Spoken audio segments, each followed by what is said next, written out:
So the next beer that we're drinking is our American Premium Light Lager, Above Ground Pool. Beer that we did for Craft Beer Week here in Madison. Like most of us, grew up with like your dad's light lager. The one that was huge in my household was High Life or High Life Light. This is not like that. Especially since I've tasted it. Your goal was to match it exactly. My goal was to do something similar to it, but I hadn't drinking it recently enough, and I have had it since we've brewed this beer, and I've realized that they are very different beers.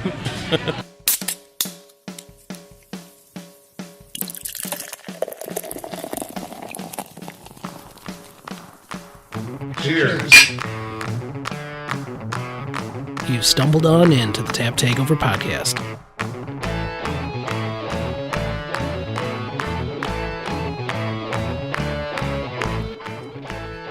When you start with a dream to help others make great beer, it's a natural evolution to start making great beer yourself. Thus began the genesis of the Working Draft Beer Company, a brewery and tap room located in the Isthmus of Madison, Wisconsin. We'll be talking today with the folks who were just a short while ago were running the wine and hop shop and took the plunge to start the WBDC. As we always do, let's go around the table and put some names to the voices. Hey, if you could, for our listeners, give us a little introduction. My name's Clint Lohman, and I am the head brewer here at Working Draft Beer Company. Andy here. This is Jesus. I'm Ben. I'm one of the owners of Working Draft Beer Company, and I run the wine and hop shop, the homebrew shop, the aforementioned homebrew shop.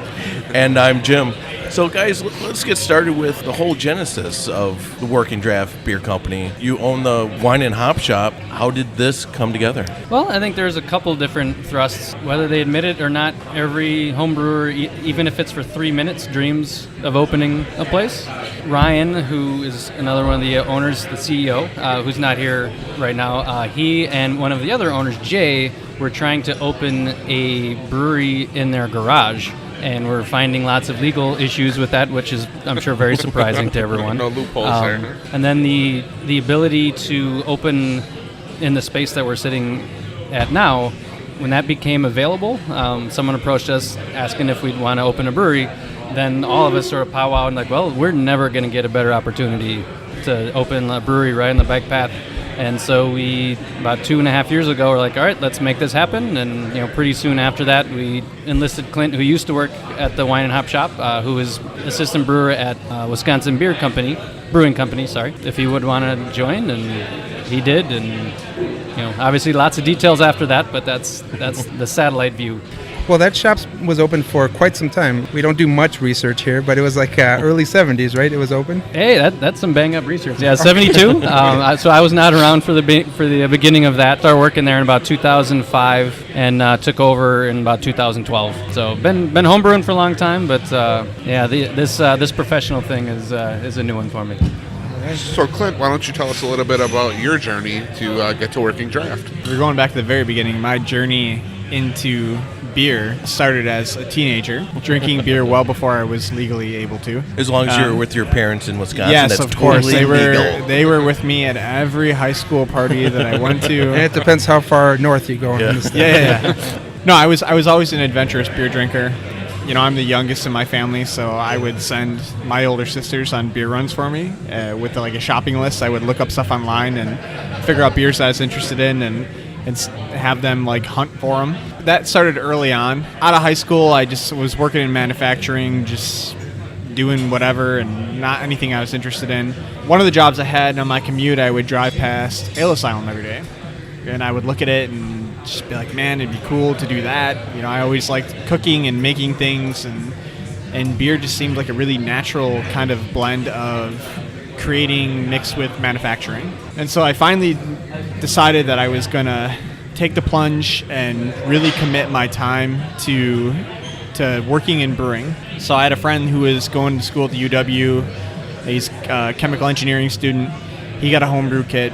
He asked me if I wanted to join him for a day of homebrewing. I said absolutely, that totally makes sense. Joined him for one brew.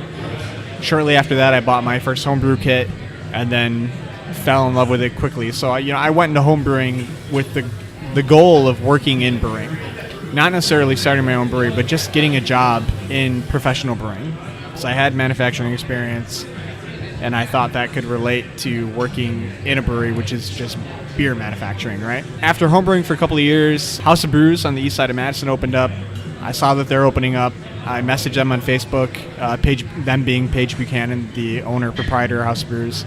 Asked him if he needed any volunteer help. He said yeah, so I spent all my free time for like a year just volunteering with him, helping him out in any way he needed. I was taping off bathrooms, doing all sorts of weird random projects. He had a number of volunteers. I was the only one that stuck around, was okay with doing like the day-to-day mundane stuff, just because I wanted to do it. I didn't really care what the actual work was, whether it was brewing or not. I just wanted to be a part of it. Did that for a year, and then Paige helped me get in contact with Scott Manning at Vintage, so I got a job at Vintage Brewing Company through Paige. Worked there for about just under 2 years, and then I went to Wisconsin Brewing Company. Wisconsin Brewing Company, when they're first opening, they did some of their first initial batches at Great Dane and at Vintage, so I brewed with Kirby and Mike McGuire at Wisconsin Brewing Company at Vintage, and that's kind of how I got to know those guys. Went from Vintage to Wisconsin Brewing Company, worked at Wisconsin Brewing Company for about 3.5 years, and then when these guys told me they were opening up a brewery, it's a bunch of close friends that I worked with at the Wine Hop Shop. I should mention that somewhere in there I was also working at the Wine Hop Shop for years. You're a busy guy. I was. I think the entire time that I was at Vintage, I was also working at Wine Hop Shop. I quit Wine Hop Shop when I started working at Wisconsin Brewing Company, was there for 3.5 years, and then when they told me they were opening up a brewery, I was very jealous and really excited about the idea and the prospect and the business plan and everything that they had going on. You know, I had a conversation with Ryan about it, and he approached me not looking for me to be a part of the project, just kind of looking for some insight into professional brewing. And I left that conversation secretly wanting to be a part of it, but I had a good job and I didn't want to leave. And then fast forward like probably 6 months to a year, things kind of changed. I was more open to the idea of leaving. The guys at Working Draft were looking for a head brewer. It was very serendipitous. It just kind of worked out where I was able to join the project. They were nice enough to give me an ownership stake, so I'm an owner of the company. Here I am now, the head brewer at Working Draft Beer Company, and couldn't have worked out any better. Agreed. Really happy to be a part of it, and super thankful to Ben and Ryan and everyone else for letting me be a part of it. All right, man, you got the job. All right. No, I'm just kidding. So when you first started this project, did you kind of see, I need a head brewer? Or was that something you thought you can kind of take on for a while? Or did you always think you needed somebody in that position? I think the project really, not morphed, but I think our realistic expectations morphed over time. At the beginning, it was like, wow, yeah, we can run this as a co-op. You know, different members of the co-op can just jump on and brew when they want and brew whatever they want. And then as we started doing more of the planning and like, you know, researching brewing systems and what all goes into professional brewing, we're like, yeah, that's not going to work. You know, I don't think we're going to be able to like wing our way through like solid brewing practices and stuff like that. And then that's when our discussions started like, okay, we're probably not going to be able to do this ourselves. Who can we go to for some help on this? And then that's very quickly our conversation went to Clint, because he was definitely at the top of our non-existent list at the time, I guess. Yeah, you guys really very exclusive list. You guys really had some unusual ideas for plans for Working Draft. What were some of the kind of, I don't want to say craziest, but what were some of the more unusual ideas that you had originally planned for how this was going to work? Well, I think one of the ideas that we had, and I feel like we still sort of do it, but it's not quite as out there. Like we talked about like not actually naming our beers and just like always having a pale ale, always having an IPA, you know, whatever, and just like trying to like get people like, all right, they're always going to have good beer, and each batch will be different. Like, you know, we'll do a porter, and then like the next time we brew it, maybe change up the hop, change up the malts, change up the yeast, whatever, and we'll call it porter version 2, porter version 3, and you know that might be a little beer nerdy for a lot of the public in general, and so, but we still do, like we have right now Pulp Culture Chapter 3, I want to say. Yep. And so it's, you know, Pulp Culture's our flagship hazy, which we'll be tasting in a little while. But, you know, each time we make a change that we think is perceptible enough that people are going to be like, yeah, this is a little different. We name it Chapter 2, you know, because we are a working draft. And so it's just, you know, we're being maybe a little more transparent because, you know, everybody, you know, even Budweiser's changing their recipe. They're changing their recipe to be the exact same, but each year the malt is going to be slightly different, the hops are going to be slightly different. And, you know, I think we just are sort of trying to embrace those intricacies, but then also, like, you know, having the Chapter 2, Chapter 3 allows Clint to, like, like, I like this beer, but, I want it to be even juicier. And so then we don't have to, like, start over from scratch. Like, we can take what is a nice beer and just, enhance it a little more. Sure. Promoting constant change gives you the ability to play with things, right? Yeah, exactly. Question about your name. So it's Working Draft, which, makes sense, but it's beer company rather than brewery. How'd that come about? Part of it, we didn't want to be brewing company because we didn't want two INGs in the names. We thought that'd be too hard to say. Like Working Draft Brewing Company, like just wouldn't roll off the name. And so we were just trying to simplify that a little bit. But we really just did like Working Draft because, again, coming from the homebrew world, the homebrewers rarely brew the same thing twice. Or even if they're trying to brew the same thing twice, they rarely brew the same thing twice. And we wanted to embrace sort of the playfulness of it, that everything is work in progress. And then also from, like, I do have a writing background, and certainly Ryan being a poet, we wanted to sort of embrace the writing aspect of it too. So it's certainly, there's a couple different things going on with the name, so it's a little fuzzy. So it's not a great elevator pitch, I know. But Okay, well, I'm getting a little thirsty. We always like to ask our interview subjects, if you could take over the taps of the Tap Takeover podcast, what beers would those be to tell your story? So actually, you brought a couple here, so let's start with the first one. All right, I think the father should talk about this one, Clint. Yeah, so the first beer that we're going to taste is our Hindsight Pilsner. So this is actually the first beer that we brewed on our 7-barrel brewery was this beer. It was slightly different in that we didn't filter the first batch, and we gave it a different name. The initial name was Zwickle Vision. Found out shortly after that there's a trademark on Zwickle. Ran into some problems with that one, right? Yeah, and we weren't able to keep that name. It was a hell of a run, though. It was a hell of a run, yeah. We had One batch. Well, it was two brews. Two brews, you're right. but we were contacted by the people at New Glarus, and they told us, we've got a trademark on this. You guys can't use the name. We'll give you. They were really generous. They gave us plenty of time to change it. We're fortunate in that we're pretty much selling everything over the bar, so it's really easy for us to change names. We don't have a bunch of package stuff out there. We don't have to buy new packaging, so it wasn't a big deal. And we totally understand the nature of trademark laws are if you don't enforce it, you lose it. They've got to do it. At least there wasn't a cease and desist, right? Right. Yeah. No, it was a phone call. They were great about it, and we were, like I said, it was easy for us to change it. We were more than happy to change the name. That's the name Hindsight, because in hindsight, we should have known that a company like New Glarus probably trademarks most of their beer names, and we all knew that beer existed. To get to the beer, this is our take on a German Pils. I've brewed a number of Pilsners in my career. I love Pilsner. I'm a total Pilsner nerd. And I'm still making tweaks to this one, still trying to get it exactly where I want it, but I'm pretty happy where it is now, but it's not finished. So is this Hindsight, going back to the chapter, this is chapter 1. We actually we've not made any significant changes to this beer, but we got some coming down the pipeline. I'm onto some new threads and theories in German lager brewing that I'm chasing after a certain flavor profile that it's hard to describe. I tasted in a lot of imported beers. I tasted in breweries that do German style lager really well, and it's something that I really would like to have in our German style lagers that I don't taste quite yet, and I'm racking my brain constantly on how to get it in there, and I've got some ideas. So it's not finished. What are we supposed to be tasting here? So we use all German malts in this. So every malt we use in this is from Weyermann malting. So it's I think 95% Weyermann Pils and about 5% Weyermann Carahel. We mash really low, so we try to get a really nice dry finish, and then we're hitting it pretty heavy at the end of boil with German Herzbrucker hops. Everything's German. The yeast we use is 3470, or it's sort of like a slightly different version of 3470, so it's a standard lager yeast, a Weinsteffen lager yeast that a lot of breweries in the world use, except this one is a little less flocculent and a little more attenuative, so it's a pain because it's really hard to harvest the yeast, but it's great because it dries out like crazy and it gives us really, really nice sulfur character that I really love in our lagers. So it's simple, there's not a whole lot to it, but I think there's a lot to this. There's a lot to it in flavor. There's not a whole lot to it in terms of recipe. I think one of the things that I learned specifically from Kirby at Wisconsin Brewing Company is that quality of ingredients, less makes more, basically.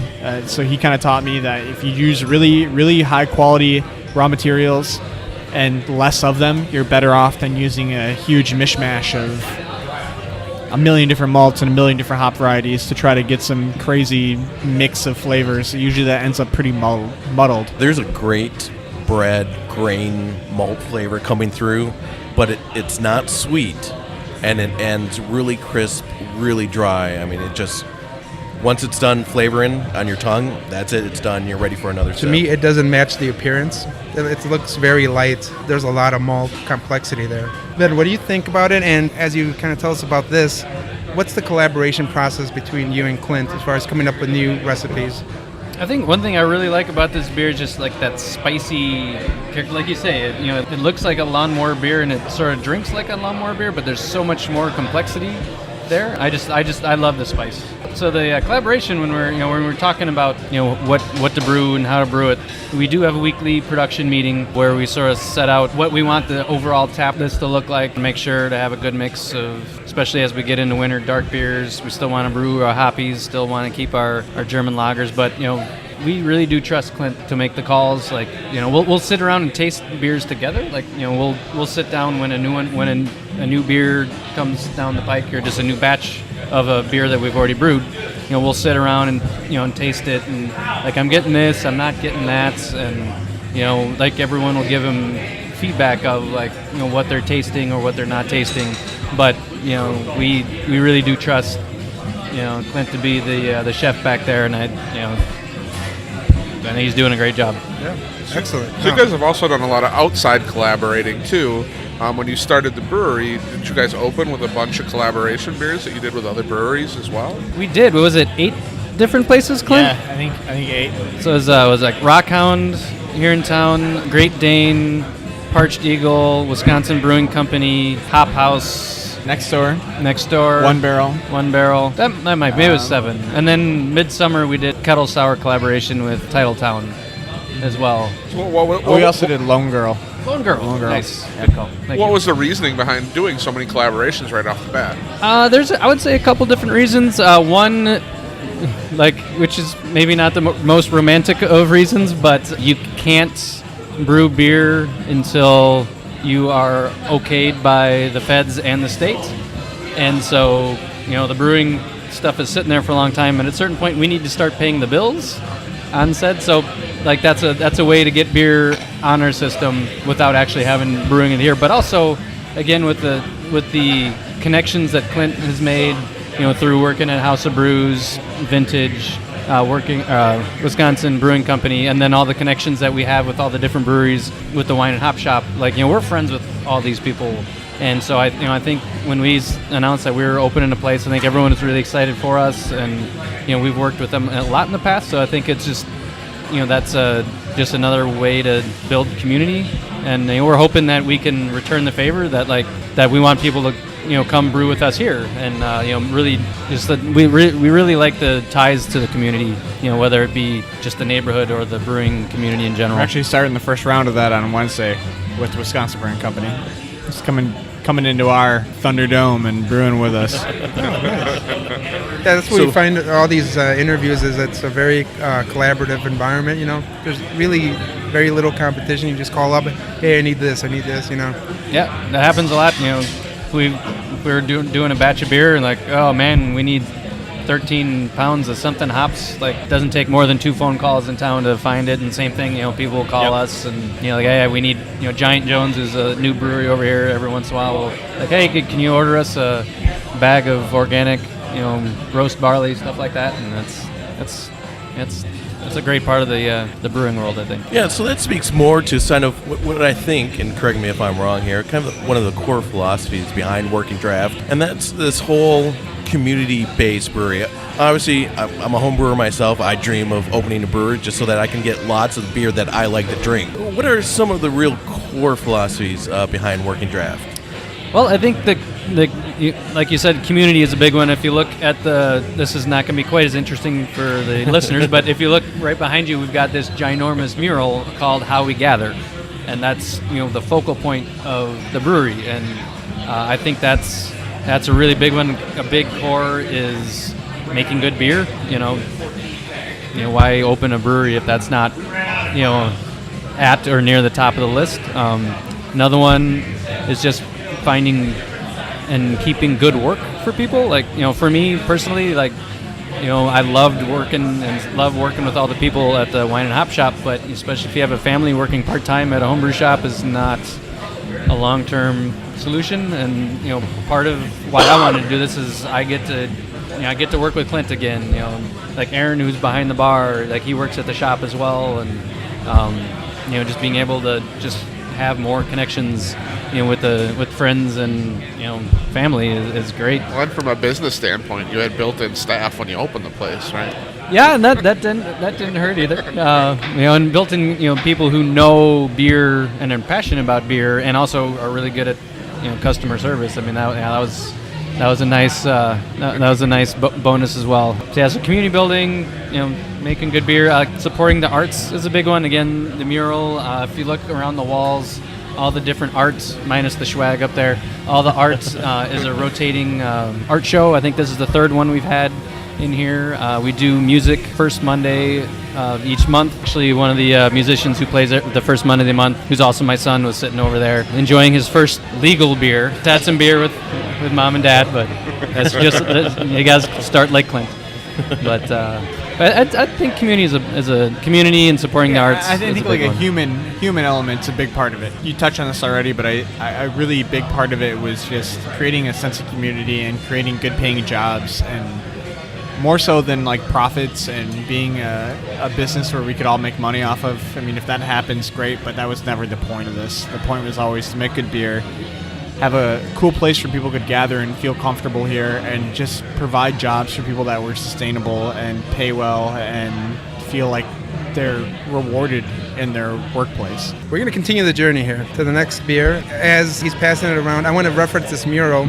Again, this makes for great radio. Just check out the picture gallery. Any reference to your tattoo? Actually, there is. When she was, the artist's name is Jenny Gao. When she was first, working with us in the process and showing us some sort of sketch-ups, it was fairly similar to the mural, but it was without any of the hops or the barley or the little yeasties hanging off of it. It was just basically plain arms. We were like, well, we don't want to like punch in the face with like beer, but like we do want like an element of that. And someone was like, hey, you should take a picture of your arm and send it to her. And so I did, and that's what she came up with. So that's awesome. So there's a little bit of me on the wall. Excellent. So Clint, tell us about your second baby here. Yeah, so this is our best-selling beer. Every brewery starts out looking for a flagship, I feel like. You always think you know what your flagship is going to be, and it's never what you think it's going to be.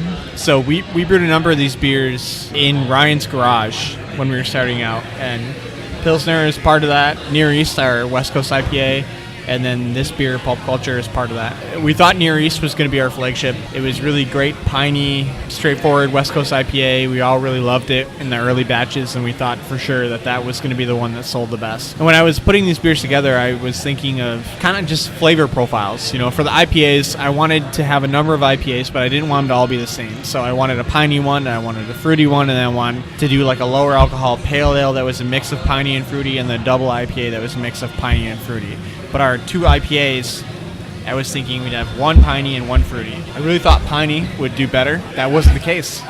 Fruity, which it made sense to make the fruity IPA into the hazy IPA, just took off. And honestly, we brewed that beer a couple of times in Ryan's garage, and it was never what I wanted it to be. And then I made a drastic recipe change on the 7-barrel system in our first brew of it. It was pretty much what you're drinking right now. Is this chapter 2? Three, right? This one's chapter 3. Yeah. Chapter 3. We've made some changes to it. Nothing super crazy, but we've definitely made some changes. So this is our take on hazy IPA. I would say that it's just a touch more bitter than your standard hazy IPA. So do you put any hops in the boil? Or yeah, we're doing about 5 BUs worth in the beginning of the boil, and then we're hopping pretty heavily in Whirlpool, which gives us some bitterness, but not a ton. And then we're dry hopping. The heaviest hop addition is in dry hopping.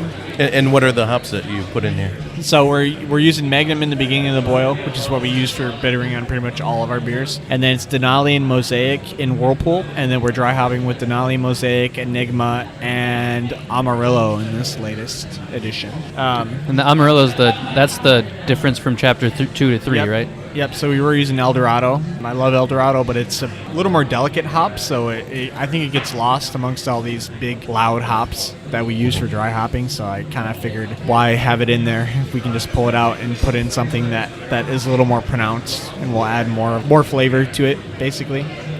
And then for the grist, we're using 50% two-row, 35% wheat, and 15% Simpson's Golden Naked Oats, and that's a really huge part of the flavor profile of this beer is the Golden Naked Oats. Golden Naked Oats are definitely different than flaked oats. They are darker in color. They're actually sort of considered like a caramel malt because they're roasted, and they have about, I think they're rated at about 11 degrees lava bond, so they're like pretty dark compared to a flaked oat that's like maybe 2-3 lava bond. And they lend this really cool berry, nutty, biscuity character and that silky oat mouthfeel. And I love them in this beer. It's a very light, pillowy mouthfeel to it. And Yeah. I like the bitterness at the end. And it gives it a little extra kick to the It hazy. definitely has a little bit of bite there. I mean, you get some of the IBUs, but overall, it definitely has a very soft mouthfeel. Well, that's what I've been like. These hazy IPAs are so juicy, so much like almost sweetness, fruity. But I remember having all these IPAs that were like in your face bitter, and this is a really good blend of those two, Right, yeah, and I think that's what I really like about it. I mean, I think that we'll continue to tweak this beer, and I think that I might even, in subsequent batches, drop the bitterness a little bit, but some of my favorite hazy IPAs have not been so soft that they're sweet and have enough bitterness to make them drinkable. If I can reference, I'll probably reference Kirby too many times in this, but to reference Kirby again, one of the things that he hammered in my head is that brewing is a consumption game, beer is a consumption-based business, and that balance between sweet and bitter drives how much of a beer you can drink. And so with this hazy IPA trend, I get it. I get why people love it, and I love it. I really like a lot of those beers too, and I'm not at all like putting down that style because we make them, so why would I do that? But I think that there's some of them that are just so soft that it's almost cloying. It hangs on the palate. It's sweet. It's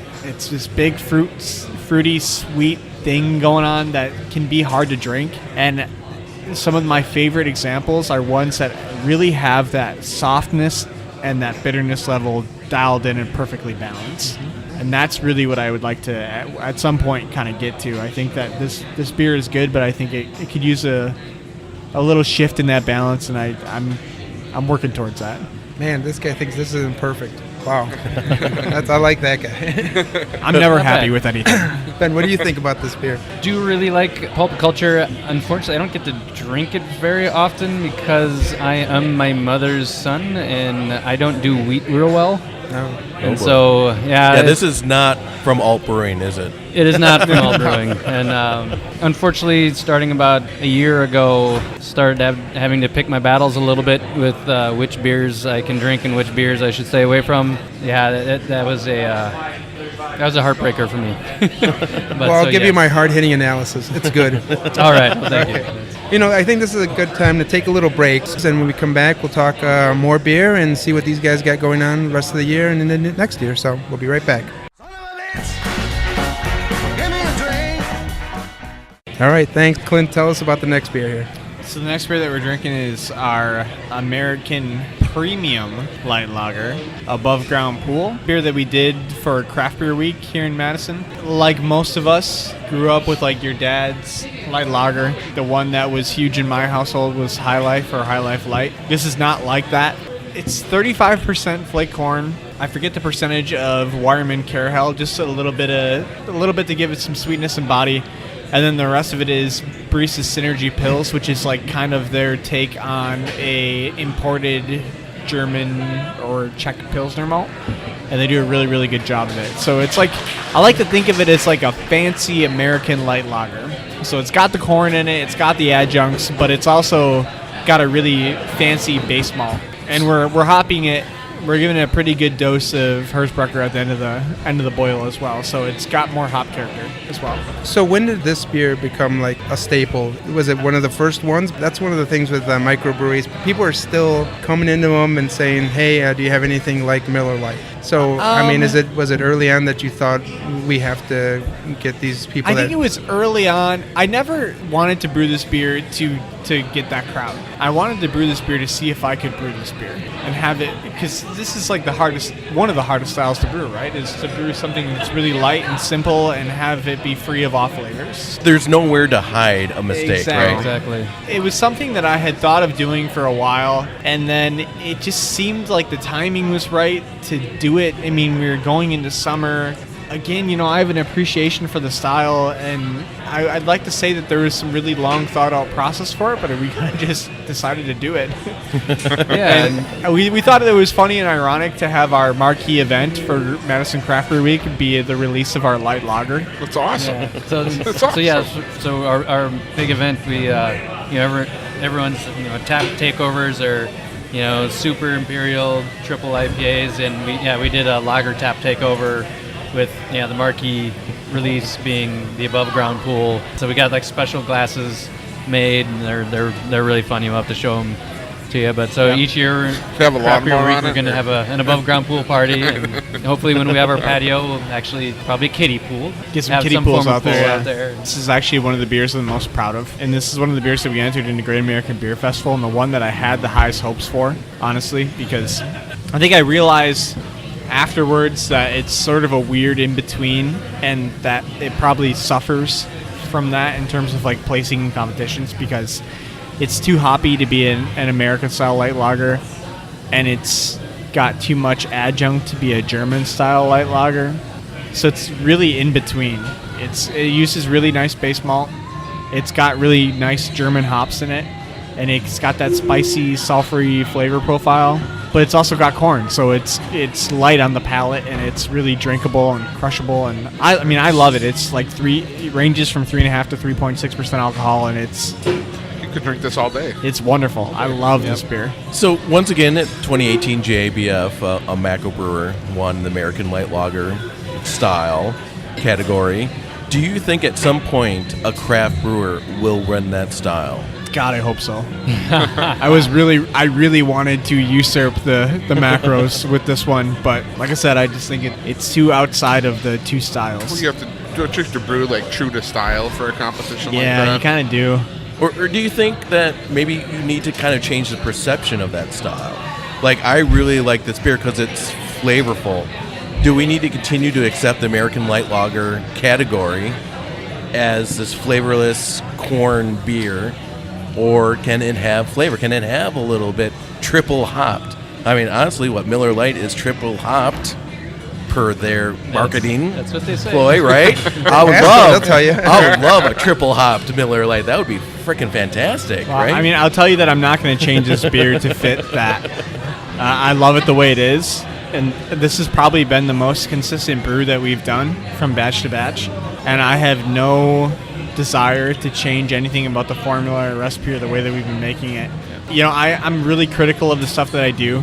I have a weird thing where like I hate a lot of the stuff I make. Like it's this reverse placebo effect. Like if I made it, it's somehow inferior. And this is like the one beer that has never done that to me. That I can't find anything wrong with it. It's my favorite light lager. I'm very, very proud of it. And I would put it up against any light lager in the world, honestly. And I don't say that about any of my beers. Yeah, it's one of my favorite beers, and certainly my happiest surprise of went to the brewer game Friday, took 6 different crawlers, double IPA, double brewed IPA, pulp, all sorts of stuff, and I think the above ground pool is my favorite one. Still brought it home for you, right? Yeah, and granted, I guess tailgating at Miller Park, you gotta like the light stuff. I don't know if it's the table or something, but I just feel like I want to be at a bowling alley to see what I would be drinking. Well, and having the nice thin crust pizza, Good transition, but not really. Back to the space. So tell us a little bit about some of the furniture in here. It's a pretty neat setup. Sure, yeah. So we're sitting at a table, and again, this is great radio. You can see on the table there's 10 little dots. And it's actually the pin decks where they set the pins down from a bowling alley. And my brother Matt, who's another one of our owners, and I like to bowl a lot, and we were at a bowling alley in town, and they were getting rid of their lanes to replace them with newer ones, and we thought that might be sort of cool, so we bought half a ton of bowling alley and rented a U-Haul truck and got some strong people and took them to one of our friends who's a carpenter, and he sanded them down and prettied them up, and then another one of our friends who's a metal artist designed a frame and built the frame, and now we're sitting at tables. Our bar is also where you'd set the ball down in a bowling lane, and so we think if people, Madisonians and Village Lanes, our tables and bar came from lanes 24, 25, and 26 of Village Lanes, which is sort of cool. And you were saying the same friend did the tap handles? Or Yep. Same metal worker made our tap handles, and then also designed and made our flight trays. Once you figure them out, are really cool. The first time you pick them up, it feels like you're going to dump all your beer on the ground. I was really concerned for Jim on that first one. Yeah, no, it's a little tricky. You think you can lift up, but it's not. You got to push down. Yeah, but once you got it works great. Pro tip: push down on the flight trays. Well, Jim, use your pro tip and pass the next all right, beer so over. what's up next? Clint? Speaking of segues, Let's do Liquid Delight. all right, Liquid Delight. So this beer is something that was inspired by everybody's love for Pastry Stout. I've had a lot of deep thoughts about the huge trend in beers inspired by food, specifically dessert. Kind of get both sides of it. There's a part of me that's like, if you want something that's sweet and dessert-like, just eat that. Don't if that's what you like, you don't like beer, so don't drink beer. But looking at it from the brewer's perspective, if we can get people to drink beer that otherwise would not drink beer, why is there anything wrong with that? And so, this is kind of my take on that. I think that stout's a really obvious base for dessert-inspired beers, but there are other beers that are good bases for that. So, the beer that kind of inspired this actually was a beer we used to make at Wisconsin. Well, they still make it at Wisconsin Brewing Company. I think they've made some changes to it. But we did a Scotch ale that was a Stein beer. So we used hot rocks. It was typically a single malt beer, all maris otter, and we would boil a portion of the wort with hot rocks, and it would create a really intense caramelization. And so with that beer in mind, I was thinking that light base with that really light caramel character, almost like the crust on a creme brulee, would be a really good base for something dessert-like. And I love Girl Scout Caramel Delight cookies, aka Samoa cookies. So this is a weird late night thought in my head where I couldn't sleep for a stupid reason. I'm thinking about cookie beers. That's why I can't sleep. That's what keeps you That's up the at stuff night. that keeps me up at night. It's insane. It shouldn't, but it does. So we brought up a production meeting, and these guys never say no to me. So I have an idea, and they're just like, yeah, fine. So I do it. Until he gives us a reason to say no, we're not going to say no. And he hasn't yet. Until I'm like, let's make a dog turd beer. They're not going to tell me no. Have you put enough hops in it? Yeah, it's true. It's true. But anyways, so this beer is, the whole idea was that we're going to make essentially a blonde Scotch ale. So an ale that's high in alcohol, that's really malty and sweet, and has a lot of biscuit but light caramel character, not deep raisiny caramel character.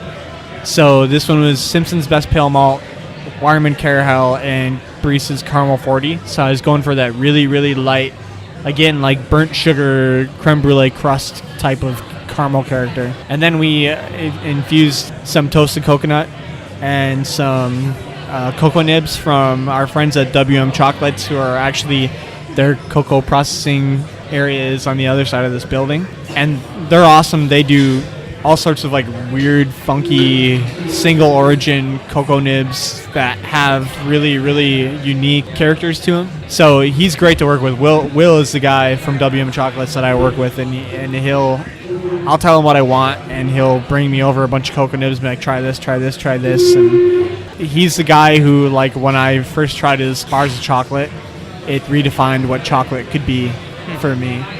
You have those epiphany moments where you have a food that's always been a homogenous one thing your entire life, and then you try it from somebody who puts time and care and passion into it and really focuses on the origin of where the ingredients come from, and it really changes what that can be for you. And that's what WM Chocolates did for me. We use a cocoa nib out of Ghana from them. It's like really classic chocolatey. It's almost cinnamony in a way. I mean, it melts really well with the coconut, and I really, again, I don't like a lot of stuff I make, but I feel pretty good about how this turned out. It's a Samoa cookie in a glass. Yeah, no, this turned out really well. I love the nose. That first taste, you get that sweetness.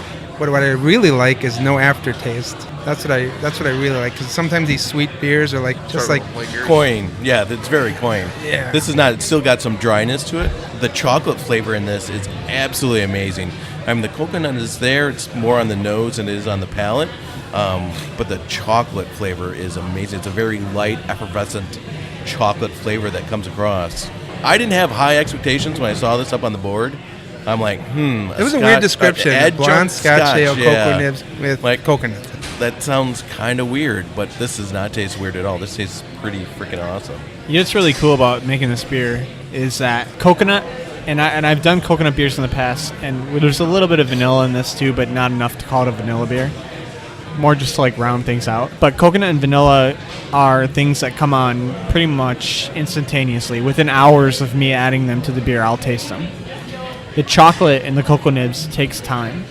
So it always makes you nervous. Like, you add it, you get it in there, you get huge coconut, you get the vanilla immediately, and you're like, all right, where's the chocolate?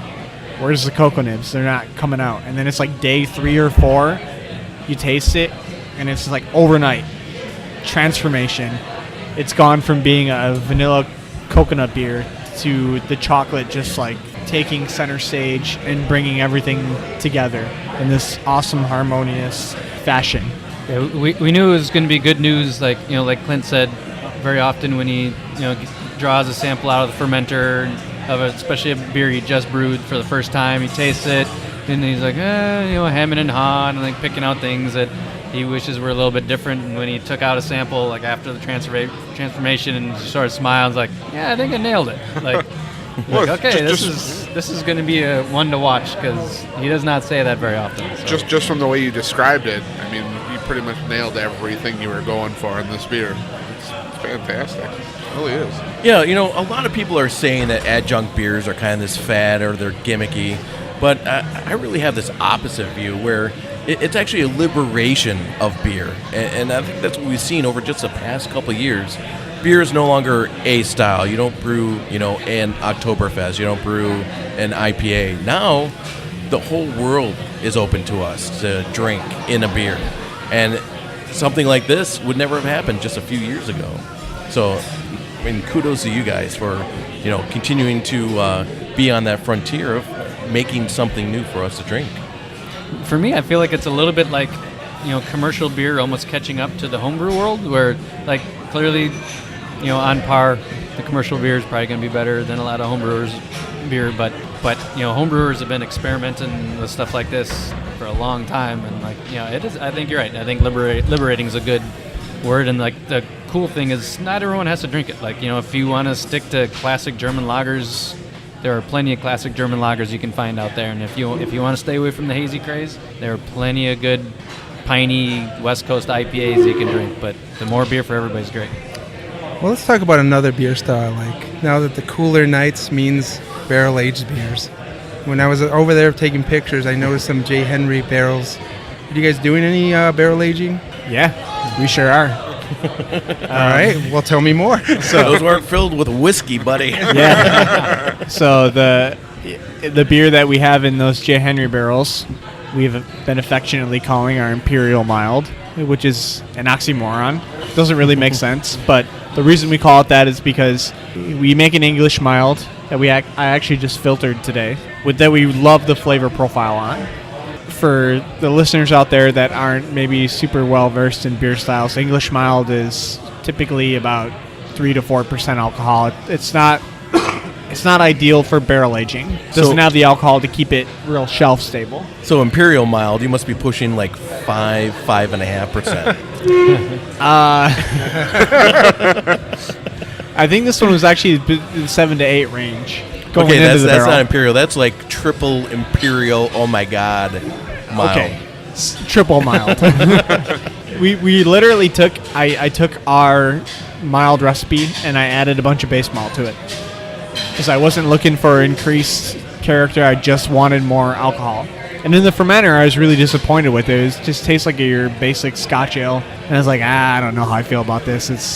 The plan was to put it in barrels. I'm going to put it in barrels, but it's fine. And now that we've had it in barrels for just about 6 months now, I think we're going to empty them pretty soon because it's picking up a lot of the character that I was looking for, which it seems to have lost a lot of the yeast ester and stuff, and that's faded out, and it's brought forward more of dried fruit, raisin, black tea, pipe tobacco, and that's a lot of the stuff that we really like about our original mild. And that's something that I actually really appreciate in a lot of barrel-aged beers. You know, vanilla, coconut, all that stuff, you get that in a lot of barrel-aged beers. But the ones that I really like is when you get some of this oxidized things character, I guess is the only way I know how to describe it. Because it's not necessarily fruit. It's oxidized anything that's dried and stored or made to be shelf-stable by dehydrating. You get a lot of those flavors in barrel-aged beer, and I get a lot of that in this beer. And we're calling it Up is Up, because the base beer that we base it off of is Up is Down, English mild. So I'm pretty excited about that one. And you know, Jack Henry bourbon is awesome. It's like the best local bourbon I've had. I'm not a huge bourbon drinker, so I'm by no means an expert, but I've worked with those guys in the past. They're awesome. They make really, really good bourbon, and so I'm excited to have some of their barrels in house. Now, is that the first time you're doing this, and what's the plans for future barrel aging? Well, actually, we have one other barrel project going on right now, which is actually round 2, where we took our Dad Bod Oatmeal Stout and put it in whiskey barrels that were then used to house maple syrup for 9 months, and put that in there for 3-4 months. It was a smaller barrel, so from Patterson Sugarbush. From Patterson Sugarbush. And we named that one, the other beer was called Dad Bod, so we named this one Mom Jeans. And so we actually have Mom Jeans Chapter 2 in the cooler, aging away right now. Yep. How long do we think until that one's ready? We've been leaving it in barrels for about 2 to 3 months, so it'll be ready sometime in November. And that one's interesting because we're really not looking for a lot of wood character out of that, so we're not leaving it in there for like 6 months. We're really just kind of trying to pull the maple syrup has pulled a lot of the wood character out and a lot of the booze character out, and we're just trying to integrate that maple syrup that's already done the job for us into the beer. And then we have some rye barrels from Wollersheim. Yep. That we're still... We're going to fill those with Imperial Dad Bod. That's right. So we've done a bigger version of our oatmeal stout. Next week, we are going to fill those barrels with Imperial Dad Bod. Where are they going? Yeah, that's a good question. It's tight back there. I'm trying to work this out where I can empty the one barrels before I fill the other ones. We could fit, typically we're only 4 bourbon barrels equals pretty close to a 7-barrel batch. So one of the cool things we did with our Imperial Dad Bod is we did a double batch of it. So we can release half of it unbarrel aged, and then we'll do the other half. We'll put into barrels and we'll release it probably sometime next year, obviously. But there's not a lot of space back there, so I'm trying to finagle things in a way that I can empty the Up is Up barrels and get them out of the way, and then fill the Imperial Dad Bod barrels. But we could fit both of them back there. I'd just rather not. It won't be fun for anyone, right? Right, exactly. You're playing Tetris every day. Right. You guys would never do sours, right? Or have you done never say never. I mean, I'm hoping that we can... All these things need room, That's the problem. I'm definitely not comfortable doing sours in our space that we have now. I think if we can figure out a way to get more space or segregate some of our space for sour barrel production away from the brewery, I'd feel better about it. But we're in pretty tight quarters back there, so I'm not super excited about risking it right now. And that's where that collaboration idea comes into play. There's a place in town called Funk Factory. Oh yeah, Funk Factory. I've heard they've made a sour too. They've made a couple sours. 2-3 sours over there. But that Levi, yeah, Levi, he makes a good beer. Yay! And so yeah, we've been talking with them about doing a collaboration, like taking maybe a wort that we make and then having them sour and sit on it for a long time, and so that'll probably be the first like non-kettle sour or sour that we try and make. I think we should continue our journey, or actually finish our journey here.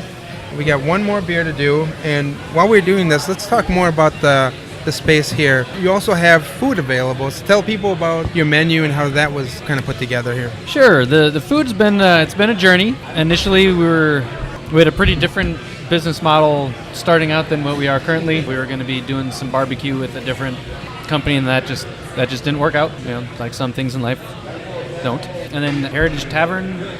It was a real good restaurant here in town. Jumped in and helped us out and basically ran a pop-up for about a month.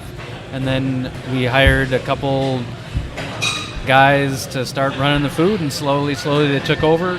And so now we've got a pretty seasonal, rotating, I'd say 10 to 12 item food menu, 3 mains, like 2 sandwiches and a rotating grain bowl, then a bunch of shareables, like traditional cheese plates, rotating veggie plates, a couple other things.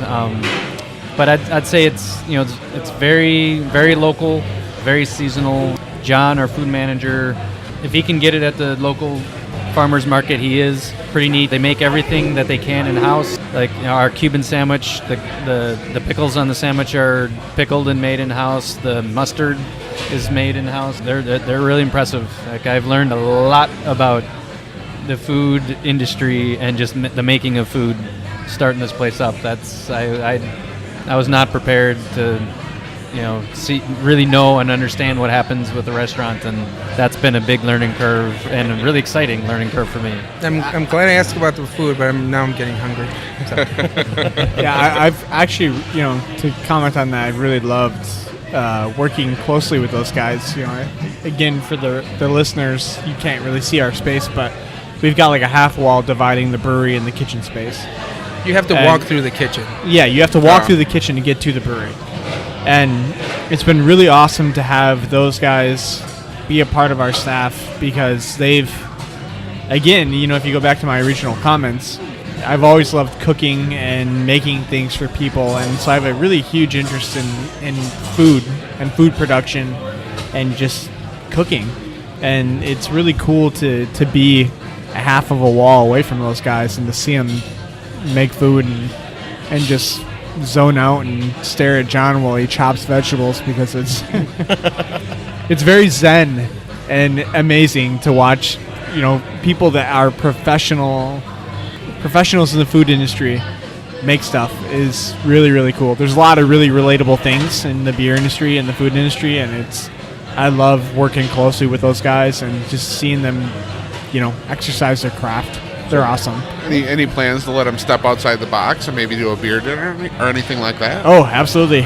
I don't think we put them in a box. We let them do whatever they want. They're pretty much running the show. We have no guidelines for them.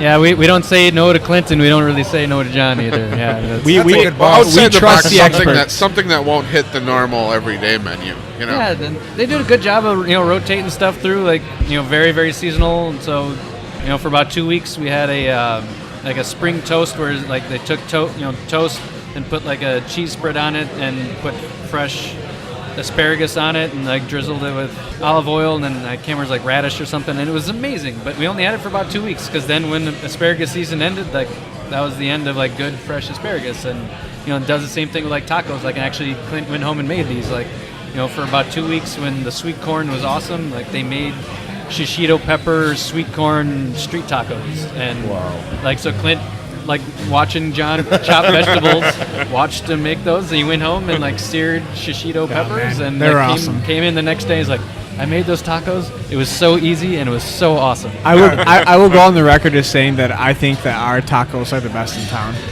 and I'm biased. I'm totally biased. And when should listeners come to get tacos? Tuesdays.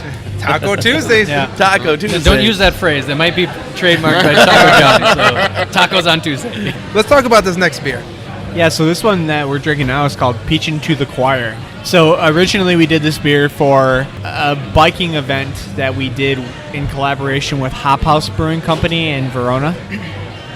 So we have a mutual bartender that is our employee and was an employee at Hop House Brewing Company, and he likes He's very much an outdoor adventurer guy, really likes biking, and he set up this bike ride that went from our brewery to Hop House Brewing Company in Verona, which is about probably 15-ish miles, I would assume.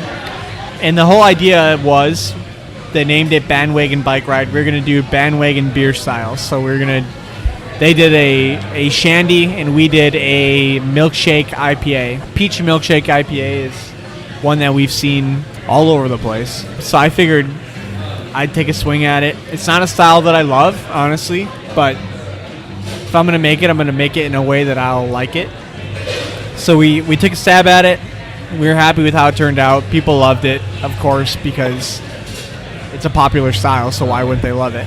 And then we scaled it up and did it on our 7-barrel system, and we made a couple of small changes. One of the big changes was that we were doing a blend of peach and apricot puree, and the thought process there is that apricot is a little more intense, a little more acidic, and can really boost that peach character. So peach is pretty delicate. You need a lot of peach to make it come through, especially in a hoppy beer. But apricot can kind of lift peach character. We also use a different vanilla extract that we got from one of our local food purveyors. It wasn't quite as intense, which was nice because it made it easier to dial in the vanilla character that we wanted.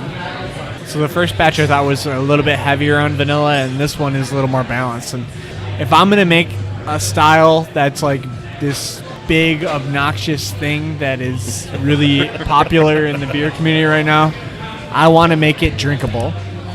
Because I really think that when all of this falls down, hazy IPA and all this stuff will stick around. It's not going to go away. But what I will think happen is it'll be more drinkable. Because that's what happens with everything. Drink a Belgian quadruple in 2005 and tell me that wasn't like a boozy, horrible monster at that point in time. And then everybody throttles back. It's like they all go nuts, and then they throttle back, and they get it back into wait a minute, I want to sell some more sense than of balance. one of these, right? Yes, exactly. Yeah, the same thing with the Russian Imperial Stouts. I mean, if you take an RIS from about 10 years ago, they're a hot mess, really. I mean, they're over-the-top boozy. They're super harsh to kind of drink. And today, you add a ton of oatmeal, you hop it up a little bit, you adjunct the shit out of it, and next thing you know, you got a really tasty beer, right? So, getting back to this is really good for a milkshake. And I'm there with you. This is super drinkable, and as all your beers have been, they really kind of are a little bit on the dry side, which means that you can have another sip. You're not drinking that beer like 10 minutes later, right? Some milkshake IPAs are. They're low cloying sweetness. They're over lactose. But this, again, it ends and you can drink some more. So I'm really enjoying this beer. It's great too, and all your beers have been very approachable. But they also have the flavor that you're going for, and everything's in the right spot for me. It's been very good. So as we wind down here on our interview tonight, can you tell us any plans for the future of Working Draft, or any events or anything you got going on the rest of the year and into spring? And also, the first time somebody into the brewery, what do they expect? I guess we'll start with the last question first. Like, what can they expect? I mean, I think they can always expect that we'll have a couple solid hoppy beers, if not 4 or 5 solid hoppy beers. Between 2 and 4 solid German lagers. That sort of morphs into, like, we'll be able to, if you look at it, our tap list is a little thin right now. It's, sort of end of the summer and festival season.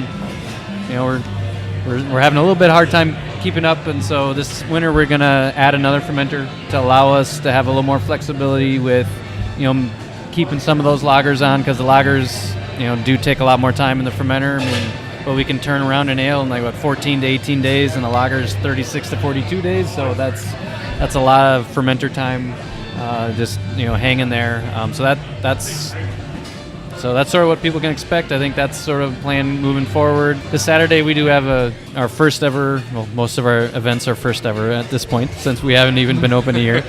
But we've got our Booyah Hoopla cook-off, where Clint made our first saison, And then we're going to make a big batch of booyah, which is sort of a Belgian, Wisconsin traditional sort of chicken soup / stew. And we're going to try and raise some money for the Belgian-American coalition.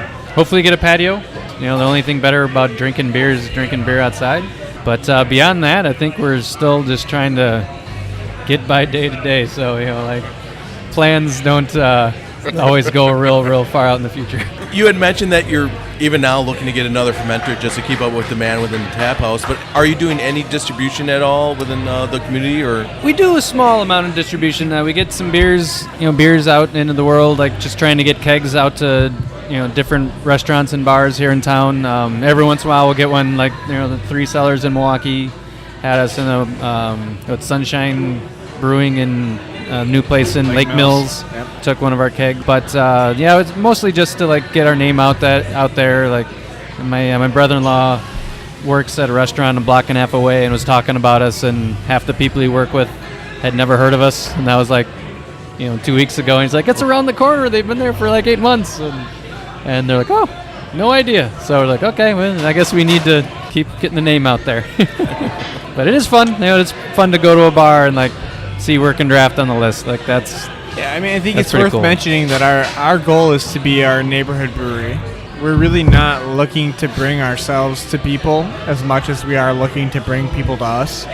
And that's always been our business model. So I think that if we can remain relevant in our neighborhood and in our community and in our town, that's really all we're looking for. We're not trying to be a regional brewery. We're not trying to expand out and build a 100-barrel brew house and do all this crazy stuff that a lot of people are doing, which is fine. I totally respect that, but that's in no way, shape, or form our business model. We want to serve our community. Well said. I think this is a good time to kind of wrap it up. I think we're all out of beer, right? I think we're all out of beer. So for myself, Jesus, Andy here. Clint? I'm Jim. I'm Ben. Thanks, guys, and this has been another solid Noun Fail production.